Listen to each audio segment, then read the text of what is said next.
कि हम अपने हाथों को परमेश्वर के सामने लेकर के आए और अपनी विनती प्रार्थनाओं को परमेश्वर से कहें। बोले, परमेश्वर मेरे देश को आशीषित कर। इस समय हमारे देश के जवानों को नौकरियों की जरूरत है, बच्चों को पढ़ाई की जरूरत है, औरतों को सुरक्षा की जरूरत है, हर किसी को नौकरी की जरूरत है, हर कोई एक सुरक्षित घर चाहता है, हर कोई एक सुरक्षित माहौल चाहता है। हमारे देश के सैनिकों को परमेश्वर आशीषित रखे ताकि वो इस देश के कामों को अंजाम दे। ऐसी सारी बातों को बोलते हुए हम प्रार्थना करें हमारे देश के किसानों के लिए, क्योंकि वो हमारे पेट को भरने के लिए अन्न की खेती करते हैं और उन पर किसी तरह की मुसीबत ना आए। और इस देश के जितने गरीब जनता है उनके लिए सरकार के द्वारा अच्छी योजनाएं हो ताकि ये देश प्रगतिशील बने और जो इस देश में उन्नति करना चाहते हैं, जो गरीब लोग ऊपर उठना चाहते हैं, वो गरीबी में ही ना रहे बल्कि वो गरीबी में से ऊपर उठने पाए। हम सब मिलकर अपने देश के लिए हाथ उठा के प्रार्थना करेंगे कि अपने देश के लिए जब हम प्रार्थना करते हैं तो परमेश्वर अपने देश चंगा करता है, अपने इस देश को आशीषित करता है। हम प्रार्थना करेंगे हालेलुया हालेलुया हालेलुया कहते हुए हम प्रार्थना करेंगे। पवित्र परमेश्वर देश आपका है, देश के लोग आपके हैं और देश में प्रभु परमेश्वर आपका अनुग्रह करने के लिए प्रार्थना करते हैं। देश के लोग आपको जाने हमारे देश में महंगाई बहुत है प्रभु, उस महंगाई को प्रभु आपके हाथों में सौंपे राजा, कम कर दीजिए प्रभु यीशु राजा, ताकि लोग प्रभु परमेश्वर सच में ये महंगाई से छुटकारा पाए। इतना तनख्वाह नहीं है प्रभु जी लोगों का जो प्रभु महंगाई के साथ साथ चीजों को भी ले सके, अपने परिवार को संभाल सके। प्रभु आपसे प्रार्थना करते विनती करते प्रभु देश के लोगों की रक्षा करना, नौकरी करने वालों की रक्षा करना, जो फैक्ट्री चलाते मालिक लोग उनके लिए प्रार्थना करते उनका प्रभु काम अच्छा चले ताकि वर्करों को डबल तनख्वाह दे सके। डबल काम प्रभु परमेश्वर जब करते हैं तो उनका हक है प्रभु जी, उनको अच्छा डबल तनख्वाह मिलना है। आपसे प्रार्थना करते विनती करते हैं प्रभु यीशु राजा, हमारे देश के बच्चे स्कूल में जाते हैं, आके आप उनकी रक्षा करिए, महिलाओं की रक्षा करिए, जवान बेटियों की रक्षा करिए, उनके ऊपर प्रभु बुरा नजर ना रखे। लोग प्रार्थना करते हमारे देश के छोटे छोटे बच्चों की रक्षा करिए, महामारी को दूर करिए खुदावा। हमारे देश में बीमारियां नहीं चाहिए खुदावा। देश के ऊपर यूं करने वाला परमेश्वर करिए खुदावा, यूं करिए लोगों के बीच में, देश के अंदर, देश के बाहर, दुनिया के अंदर प्रभु आपका काम ही होता रहने के लिए प्रार्थना करते। मसीहा लोगों को आपने भेजा इस धरती के ऊपर, लोग आपके हैं, दुनिया में रहने वाले, हर भाषा बोलने वाले, हर जाति के लोग आपके हैं प्रभु यीशु राजा। और इस देश में रहने वाले हर एक व्यक्ति आपको सही तरीके से जानना है कि यीशु मसीह ही सच्चा परमेश्वर है, जो उजाला है और रोशनी है और सबको संभालता है। यीशु मसीह के नाम से मांगते हैं। सभी बात करें परमेश्वर से, ये देश की चंगाई के लिए, देश की आशीष के लिए, इस देश की बरकत के लिए। अपने देश से हम प्रेम करते हैं, इसीलिए हम इस देश के लिए प्रार्थना करते हैं। हमारी प्रार्थनाओं की इस देश को जरूरत है। प्रार्थना के बल से परमेश्वर बड़े बड़े काम करता है, प्रार्थनाएं प्रभावशाली होती है। हम प्रार्थना करें, इंतजार न करें कि कोई व्यक्ति प्रार्थना करेगा, प्रत्येक जन प्रार्थना करने वाला बने, प्रत्येक जन प्रभु से बात करे, प्रत्येक जन प्रभु से कहे, प्रभु मेरी प्रार्थना को सुन, मेरे देश को आशीषित कर, मेरे देश को बरकत दे परमेश्वर, मेरा देश सामर्थी देश बनने पाए प्रभु। यस लॉर्ड, हम आपको धन्यवाद देते हैं परमेश्वर, आपने एक प्रार्थनाओं को सुना, सबकी प्रार्थनाओं का उत्तर आपने हाँ और आमीन में दिया और इन बातों को हम होते हुए देखने पाएंगे प्रभु यीशु मसीह के नाम से, आमीन। कृपया करके बैठ जाएं अपने स्थानों पर।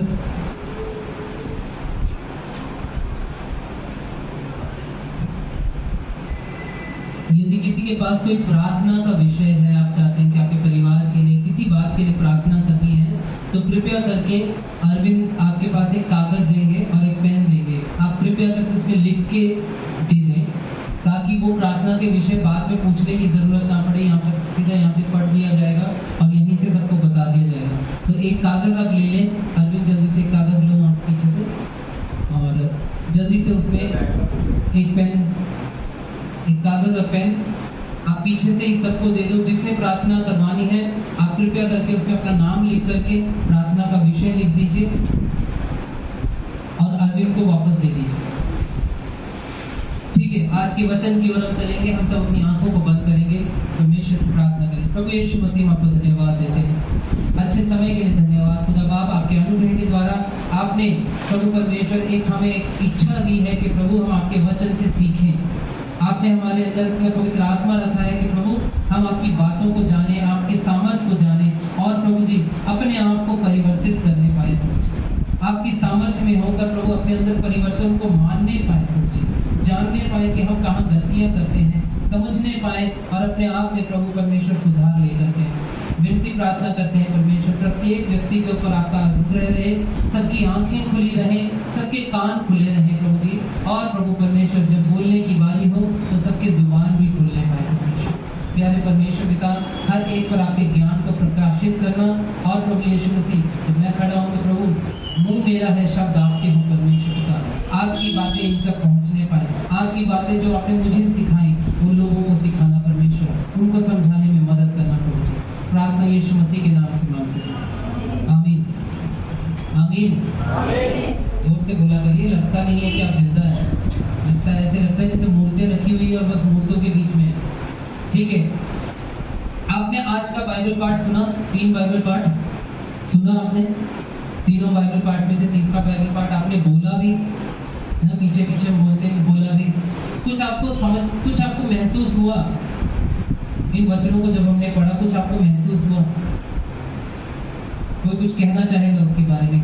जो आपने पहला बाइबल पाठ अय्यूब की पुस्तक 13 अध्याय से, दूसरा बाइबल पाठ फिलिपियों की पुस्तक 1 अध्याय से और तीसरा बाइबल पाठ मरकुस रचित सुसमाचार उसका 12वां अध्याय से हमने पढ़ करके सुना। कोई कुछ कहना चाहेगा उसके बारे में? किसी ने कुछ नोटिस किया, किसी ने कुछ उसमें महसूस किया? इसका मतलब आप ध्यान से सुन नहीं रहे पिछले संडे से। नहीं, पिछले संडे से लेकर के आप ध्यान से नहीं सुन रहे, यानी आप घर जाके भी काम नहीं कर रहे। ये वही वचन है जो पिछले संडे भी पढ़ा था, सारे के सारे वचन वही है, तीनों बाइबल पाठ वही है जो पिछले संडे भी हमने पढ़ा था। क्या फायदा अगर आप यहाँ पे अपना समय दे रहे हैं और आपको यही नहीं पता चल रहा। मैं यहाँ पे आपको गलत ठहराने के लिए नहीं खड़ा हूँ, दोषी ठहराने के लिए नहीं कह रहा, पर मैं आपको जगाने के लिए कोशिश कर रहा हूँ। जागो, आप वचन को पढ़ते हो, परमेश्वर की सामर्थ्य को सुनते हो, तो क्यों उसको भटकने देते हो? हमें रोना चाहिए इस बात के लिए, तड़पना चाहिए हमें इस बात के लिए कि एक हफ्ते में हम वहीं आ गए, वापस जीरो हो गए। एक दिन भी हम नहीं कर पाए, एक भी वचन उसमें से हमें नहीं महसूस हुआ कि ये वचन तो हमने पिछली बार भी पढ़ा था, ये वचन तो फलाना वचन तो हमने पिछली बार भी पढ़ा था, पिछली बार भी सुना था, ये तो वही वचन है। कैसे मैं आपसे पूछूं फिर कि किस प्रकार से, किस पिछले संडे को आपने क्या प्रचार में सुना? मैं कैसे पूछूं? आप नहीं बता पाओगे। बता सकता है कोई क्या सुना था आपने पिछले संडे को? क्या सीखा था हमने पिछले संडे? कोई भी बता सकता है? कोई नहीं। आश्चर्य की बात है, सोचने वाली बात है कि हम में से कोई भी ये नहीं बता सकता कि पिछले संडे यहाँ पर वचन में क्या सीखा मैंने।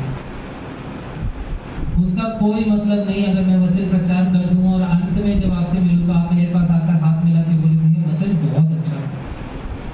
वो वचन अच्छा तब तक नहीं है मेरे लिए, वो चीज़ कोई फायदे की बात नहीं, वो कोई मायने नहीं रखती जब तक आपके जीवन में वो वचन काम नहीं कर रहा। टूटिए परमेश्वर के सामने, अपने आप को तोड़िए, घुटनों पे आइए परमेश्वर के पास, माफी मांगिए परमेश्वर से कि प्रभु मैं एक वचन नहीं याद कर पा रही हूँ, एक शब्द नहीं सीख पा रहा हूँ, क्यों है मेरे अंदर ये?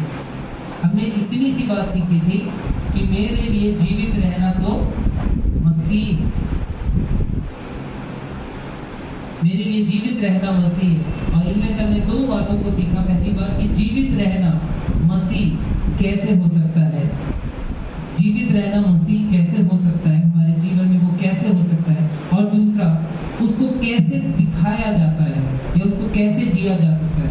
यानी जीवित रहना मसीह, इसका मतलब क्या है, और जीवित रहना मसीह कैसे हम करते हैं, कैसे हम मसीह में जीवित रहते हैं। ये दो बातें हमने सीखी थी और मैंने उसमें बताया था, उसके बाद मैंने आपको बताया था कि आज हम जो सीखेंगे, कि अगले हफ्ते हम सीखेंगे कि इस पद का, इस सेंटेंस का, जो पौलुस की बहुत ही मशहूर लाइन है कि मेरे लिए जीवित रहना तो मसीह, और आगे क्या है, थोड़ा जोर से बोलेंगे, सभी बोलेंगे फिर से। आज हम मरने के बारे में देखेंगे। अभी बहुत ही विडंबना की बात है, सुबह सुबह का समय है और मरने की बात कर रहे हैं, लेकिन मैं आपको बताना चाहता हूँ, मृत्यु के बारे में जब हम बात करते हैं, शरीर से तो हम बहुत ज्यादा घबराते हैं, कतराते हैं, थरथराते हैं, है ना। आपसे मैं एक सवाल पूछता हूँ, जब मृत्यु जो शब्द आता है, मृत्यु जो शब्द आता है, तो आपके दिमाग में क्या बात आती है, मृत्यु से जुड़ी हुई क्या बात आपके समय, आपके मन में कैसी बात आती है। अगर आप मृत्यु जैसे शब्द, जैसे मैं मृत्यु कह रहा हूँ, तो आपको क्या समझ में आता है, क्या लगता है मन में, कुछ तो लगता होगा, बोलो। डर लगता है, डर। और ऐसे बहुत से लोग हैं जो कि मृत्यु सोचते हैं कि मर जाते हैं, हमारा शरीर टूट गया, उसके बाद हमारे, लेकिन हमारे अंदर जो आत्मा है वो कहाँ जाएगा, इसके बारे में लोगों को नहीं पता। तो हम ये चीजें सोचते हैं, और क्या, संसारिक विचार से बात कर रहा हूँ, आत्मिक बात विचार से नहीं बात कर रहा हूँ, मसीहत में होकर के नहीं, संसार में जनरल ना, किसी दोस्त के पास या किसी काम करने वाले के पास आप जब मृत्यु के बारे में बात करते हैं तो कैसा लगता है, क्या आता है दिमाग में, कैसी बातें आती है। तो इतना ही जीवन है हमारा इस दुनिया में, छोटा सा जीवन है, छोटा सा जीवन, डर के साथ, और कोई छोड़ देंगे क्या अपना, और कोई नहीं बोल रहा, क्या अपना परिवार भी छोड़ देंगे क्या, हाँ जी, अपने रिश्तेदार छोड़ देंगे, कौन बोला, हाँ क्या बोला, दोबारा मिल नहीं पाएंगे, मुलाकात नहीं होगी दोबारा, हाँ। और लोग सोचते हैं कि जब तक हम जीवित हैं तब तक है, लेकिन जब मरने के बाद हम प्रभु यीशु मसीह से मिलेंगे वहाँ बहुत ही अच्छी जीवन है, वहाँ तो बहुत आएगा जीवन। देखो वो आगे मैं वही कह रहा हूँ, वो मसीहत में आ जाती है ना। जब हम मृत्यु की तरफ देखते हैं तो हमें डर की बातें, घबराहट होना, है ना, और निराश हो जाना, है ना। एक 70 साल 80 साल का जीवन जीने के बाद भी एक किसी के अंदर कहीं ना कहीं ये रहता है कि थोड़ा सा तो जीना है, थोड़ा और जीना है ना। हर किसी के अंदर हुई है। मृत्यु के बारे में वो सोच के तब भी घबराते हैं, है ना। जबकि हम बोलते हैं कि 70-80 साल जी लेता है तो इंसान जी लिया, बहुत जी लिया, लेकिन जब वो व्यक्ति है वो कहता है कि अभी तो मृत्यु नहीं, अभी मृत्यु नहीं। ऐसे होता है। पौलुस कहता है, क्या कहता है इस वचन में, पौलुस क्या बताता है इस वचन में, हमने क्या सीखा, मेरे लिए जीना तो मसीह, मर जाना। पौलुस कह रहा है कि मर जाना लाभ है। मतलब कौन सी दुनिया का है वो, सारे संसार बोलता है मृत्यु होने से ऐसा हो जाएगा, वैसा हो जाएगा, ये होता है, रोना आता है, तकलीफ होती है, पीड़ा होती है, याद आती है। पौलुस कहता है मर जाना तो लाभ है। पौलुस एक अलग ही बात, विपरीत बात करता है। जो मसीह में रहता है उसकी सोच स्वर्गीय सोच रहेगी। हालेलुया। उसकी सोच स्वर्गीय सोच रहेगी। फिलिपियों 1 अध्याय उसका 21 वचन, पहला अध्याय उसका 21 वचन, क्योंकि मेरे लिए जीवित रहना मसीह है और मर जाना लाभ है। जी, पौलुस यहाँ पर स्पष्ट रूप से कहता है। पिछली बार पौलुस के जीवन से हमने सीखा कि कैसे हम मसीहत में होकर के, कैसे अपने जीवन से, अपने चाल चलन से, अपने चरित्र से, अपने कार्यों से, अपनी बातों से हम कैसे दिखा सकते हैं कि जीना मसीह है। हमारे जीवन में जीना मसीह है। और आज पौलुस हमें सिखाएगा, परमेश्वर के वचन से हम वो देखेंगे पौलुस के जीवन से कैसे मर जाना लाभ है हमारे लिए, कैसे वो लाभ है। विलियम सर्वोयन करके एक पर्सन थे, एक व्यक्ति था परमेश्वर का, और 1981 में कैंसर के कारण लगभग कुछ ही दिन उनके बच गए थे, मृत्यु की कगार पे थे, कुछ ही दिन उनके रह गए थे। और उन्होंने एक बात बोली, प्रेस में एक बात बोली उन्होंने कहा सारा जीवन तो मैं यही सोचता रहता था, मृत्यु तो है ये मुझे पता है, पर किसी तरह मैं बच जाऊं इसमें से, किसी तरह मैं बच जाऊं इससे। और हम में से हर कोई यही सोचता है। संसार में रहते हुए जब तक हमने यीशु मसीह को नहीं जाना था, तब हम में से हर कोई ये जानता था कि हाँ मृत्यु है, जीवन है तो मृत्यु भी है, पर मृत्यु अगर आए तो काश कि मैं बच जाऊं, काश कि मुझसे टल जाए, मुझे मृत्यु का सामना ना करना पड़े। ये हमारे ख्याल रहते हैं। मसीही जिंदगी का मूल अर्थ तब आता है जब आप मसीहत में मृत्यु को समझ पाते हैं। मेरी बात को मैं फिर से दोहराता हूँ, मसीही जिंदगी का अर्थ तभी समझ में आता है जब आप मसीहत में मृत्यु का अर्थ समझ पाते हैं। मसीही मृत्यु का अर्थ समझना बहुत जरूरी है। पौलुस बड़े प्यार से कहता है, वो एक प्रेरित है ना, वो एक प्रेरित है, वो एक अपोस्टल है, परमेश्वर का दास है, और वो अपने जीवन से ये बात को कहता है, मेरे लिए जीना मसीह है और मर जाना लाभ है। मर जाना मेरे लिए लाभ है। कैसे? इसका क्या मतलब है? पिछली बार हमने देखा कि जीना मसीह है, तो ये जीना मसीह है, इसका मतलब क्या है ये हमने पिछली बार देखा। आज हम इस मतलब को समझेंगे कि मर जाना लाभ है, टू डाई इज गेन। इसका क्या अर्थ है? हाँ, तो वो बात पे हम पहुंचेंगे बाद में, लेकिन पहले हम इस चीज को ये समझेंगे कि इसका मतलब क्या नहीं है। अगर कोई कह रहा है, पौलुस कह रहा है मर जाना तो लाभ है, ओ मरने से लाभ हो जाएगा तो इसलिए क्या कर लो, मर जाओ, है ना? ऐसा नहीं है। ऐसा नहीं है कि हम जीना छोड़ दें ये बोल के कि अच्छा पौलुस ने बोला है कि मर जाना तो लाभ है, हम जीना छोड़ देते हैं और अपनी जिंदगी से नफरत करने लग जाएं, अपने सारे कामों से नफरत करने लग जाएं, सबसे अलग हो जाएं और एक दिन आत्महत्या के रास्ते पे चल जाएं। परमेश्वर ये नहीं चाहता। पौलुस ने वचन 18 जब देखते हैं, पौलुस ने क्या किया? वचन 18 थोड़ा जोर से पढ़ना। तो क्या हुआ? केवल यही कि हर प्रकार से, चाहे बहाने के चाहे सच्चाई से, मसीह को कथा सुनाई जाती है और मसीह की कथा सुनाई जाती है, और मैं इससे आनंदित हूँ और आनंदित रहूंगा भी।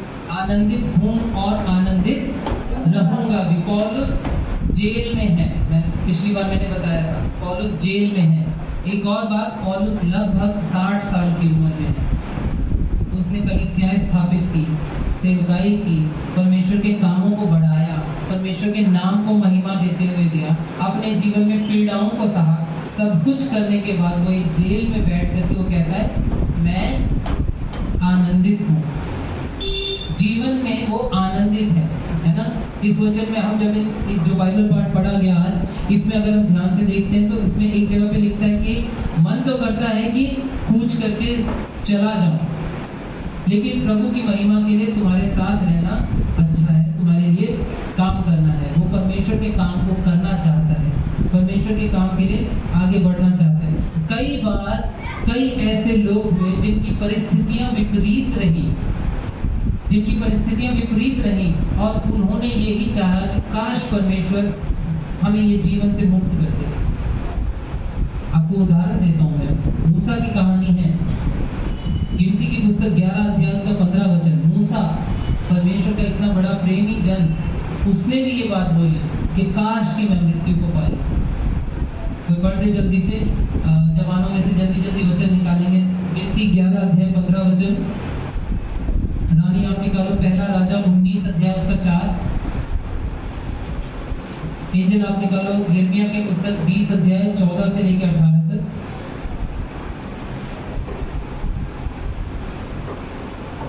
अरविंद आप निकालो योना नबी की पुस्तक, योना 4 अध्याय उसका 3 और 8 वचन। योना नबी की पुस्तक 4 अध्याय 3 और 8। फिर से बताता हूँ, मूसा उसके बारे में गिनती की पुस्तक 11 का 15, उसके अलावा पहला राजा 19:4, यिर्मयाह 20:14 से लेकर 18 तक और योना 4:3 से लेकर 8 तक। बारी बारी से इन वचनों को पढ़ा जाएगा। कृपया करके ध्यान से सुनना, क्योंकि मैं जो आपके सामने बात कर रहा हूँ ये बहुत ही स्ट्रॉन्ग है, बहुत ही आत्मिक है, आपके लिए बहुत जरूरी है, ये समझना बहुत जरूरी है। तो इसलिए अपना ध्यान ना भटकने देना, शैतान को मौका मत देना, अपनी आंखों को खोल के रखना। हम सुनेंगे गिनती की पुस्तक 11 उसका 15 वचन। और जो तुझे मेरे साथ यही व्यवहार करना है तो मुझ पर तेरा इतना अनुग्रह हो कि तू मेरे प्राण एकदम ले ले। ये मूसा कह रहा है। कौन कह रहा है? जोर से बोलिए। एक बार फिर से पढ़ना मिलता सिस्टर। और जो तुझे मेरे साथ यही व्यवहार करना है तो मुझ पर तेरा इतना अनुग्रह हो कि तू मेरे प्राण एकदम ले ले, इससे मैं अपनी दुर्दशा ना देखने पाऊं। वो ऐसी परिस्थिति में रह करके परमेश्वर से कहता है, काश कि तू मेरे प्राण ही ले ले ताकि मैं इस तकलीफ से मुक्त हो जाऊं। इसके अलावा रानी पहला राजा 19:4। जोर से बोलना बेटा। जंगल में एक दिन के मार्ग पर जाकर एक झाऊ के पेड़ के तले बैठ गया। वहाँ उसने यह कहकर अपनी मृत्यु मांगी है, यहोवा सब है, अब मेरा प्राण ले ले, क्योंकि मैं अपने प्रथाओं से अच्छा नहीं हूँ। जी, यहाँ पर एलिया नबी, परमेश्वर का दास एलिया नबी, जिसने आकाश से आग मंगवा ली, ठीक है, परमेश्वर के बड़े बड़े कामों को किया, वो एक नबी होकर के परमेश्वर से कहता है, एक पेड़ के नीचे बैठ करके परमेश्वर से कहता है, काश कि तू मुझे मृत्यु दे दे। अपनी परिस्थिति को देख करके वो कहता है, काश कि तू मुझे मृत्यु दे दे। एक और जगह देखेंगे, यिर्मयाह 20:14 से लेकर 18 तक। जोर से पढ़ना है। श्रापित हूँ वह दिन जिसमें मैं उत्पन्न हुआ, जिस दिन मेरी वो कोस रहा है, अपने उस दिन को कोस रहा है जिस दिन वो पैदा हुआ। हम यहाँ पे बर्थडे मनाते हैं, जन्मदिन मना रहे हैं, वो अपने दिन को, जन्म के दिन को वो कोस रहा है। जिस दिन मेरी माता ने मुझको जन्म दिया वह धन्य ना हो। श्रापित हो वह जन जिसने मेरे पिता को यह समाचार देकर उसको बहुत आनंदित किया कि तेरे लड़का उत्पन्न हुआ है। उस जन की दशा उन नगरों की सी हो जिन्हें यहोवा ने बिन दया डरा दिया। उसे सवेरे तो चिल्लाहट और दोपहर को युद्ध की ललकार सुनाई दिया करे, क्योंकि उसने मुझे गर्भ ही में न मार डाला कि मेरी माता का गर्भाशय ही मेरी कब्र होती, और मैं उसी में सदा पड़ा रहता।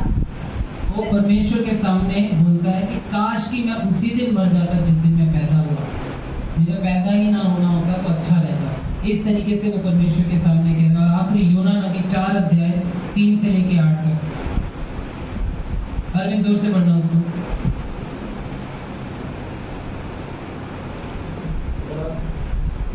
4:3 और 8, 3 वचन 3 और वचन 8। तो मैं यूदियों को छोड़कर फिर कबीर को चला। अरविंद पढ़ो उसको जोर से, खड़े होकर पढ़ना। अरविंद आप पढ़ोगे, खड़े होकर जोर से पढ़ना।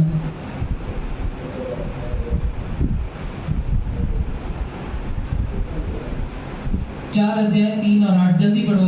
और उसको समारिया से होकर जाना आवश्यक था, इसलिए वह सुखार नामक समय में यह करके आया और उस कुएं के पास गया जिसे याकूब ने अपने पुत्र यूसुफ को दिया था। और याकूब को कुआं भी वहीं पर था। अंत यीशु मार का फंसा हुआ था, उस कुएं पर योगी बैठ गया। यह बात यूहन्ना नहीं, योना नबी की पुस्तक, योना नबी, यूहन्ना की पुस्तक नहीं। किसी ने निकाला है योना नबी की पुस्तक 4 अध्याय पढ़ दो बेटा, जी ना पढ़ दो। इसलिए अब ही यहोवा मेरा प्राण ले ले, क्योंकि मेरे लिए जीवित रहने से मरना ही भला है। जी, योना यहाँ पर कहता है कि मेरा प्राण ले ले, क्योंकि मेरे लिए जीवित रहने से मर जाना ही भला है। वो इतनी मेहनत करके प्रचार करने के बाद जब देखा कि परमेश्वर का अनुग्रह उन पर आ गया और वो लोग बच गए, तो उसको अपने ऊपर बड़ा गुस्सा आया। और ऐसी बातें देख करके उसने क्या कहा, परमेश्वर से कहता है, प्रभु मेरा प्राण ही ले ले जब तूने यही करना है। मेरा प्राण ले ले। तो मैं आपको ये बता रहा हूँ, पवित्र लोग, परमेश्वर के प्रिय लोग भी ऐसी परिस्थिति में पड़ गए थे जहां उन्होंने कहा कि प्रभु मेरा प्राण ले ले। लेकिन हम पौलुस को देखते हैं और पौलुस कहता है कि बेशक मैं जेल में हूँ, बीमार हूँ, मैं बुढ़ापे की कगार में हूँ और मेरे लिए लगभग जीवन संपन्न हो गया है, मैंने सब लगभग परमेश्वर का काम कर दिया, फिर भी कहता है कि मैं आनंदित हूँ, परमेश्वर में आनंदित हूँ। तो हम ये नहीं कह सकते कि हम अपने जीवन को त्याग दें और परमेश्वर से कहें प्रभु तू मेरी मृत्यु ले ले, तू मुझे मृत्यु ही दे दे, मेरा जीवन ले ले मुझसे। और to die is gain doesn't mean that a Christian should not grieve on a loss. और ऐसा नहीं कि अगर बाइबल ये बोल रही है, ये बात लिखा हुआ पौलुस कह रहा है कि मर जाना लाभ है, तो इसका मतलब ये नहीं कि किसी की मृत्यु पे आप निराश ना हो, किसी की मृत्यु पे आप निराश ना हो, उसका दुख ना मनाए। बाइबल ये सिखाती है कि अगर कोई दुखी है तो उसके साथ मिलकर आंसू बहाओ, उसके लिए विलाप करो, उसके साथ उसका शोक मनाओ। प्रभु यीशु मसीह ने भी ये किया। रोमियो की पुस्तक 12 अध्याय 15 वचन पे पढ़े, रोमियो की पुस्तक 12:15 और कोई एक निकाल दे, यूहन्ना ज्योति निकाल दे, यूहन्ना 11:35। रोमियो 12:15 हम सुनेंगे। आनंद करने वालों के साथ आनंद करो। आनंद करने वालों के साथ, जोर से बोलिए, आनंद करने वालों के साथ आनंद करो जी, और रोने वाले के साथ रो। और रोने वालों के साथ जी। ये बाइबल हमें सिखाती है। तो रोता है अगर कोई व्यक्ति दुख में है, परेशानी में है, किसी का कुछ नुकसान हुआ है या उसने किसी को खो दिया है,